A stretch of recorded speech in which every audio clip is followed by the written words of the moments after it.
अस्सलाम वालेकुम, आप देख रहे हैं PA न्यूज HD और मैं हूं आपके होस्ट सादिया बतूल। शामिल करते हैं आज की अहम खबरें। इस्तांबुल नायब वज़ीर-ए-आज़म और वज़ीर ख़ारजा इसहाक डार और फील्ड मार्शल सैयद आसिम मुनीर की तुर्क सदर रजब तैयब एर्दोगान से मुलाकात। तर्जुमान दफ्तर ख़ारजा के मुताबिक मुलाकात OIC इजलास के साइडलाइंस पे हुई है। वज़ीर ख़ारजा इसहाक डार ने वज़ीर-ए-आज़म शहबाज शरीफ की नेक तमन्नाओं का पैगाम पहुँचाया।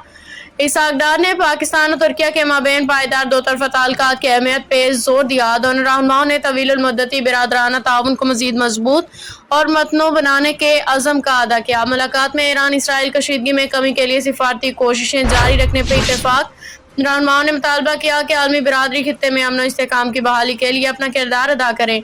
दोनों रहनुमाओं ने गजा में जारी इसराइली जारियत को फौरी तौर पर रोकने, मैसूर फ़लस्तीनी अवाम तक इंसानी इमदाद की बिला ताअत्तुल फराहमी के लिए कोशिशें तेज़ करने की फौरी ज़रूरत पर जोर दिया।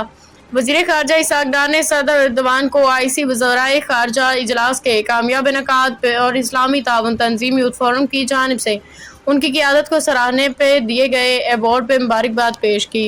न्यूज स्टूडियो से अब तक के लिए इतना ही। मजीद खबरों और अपडेट्स के लिए देखते रहिए PA न्यूज HD।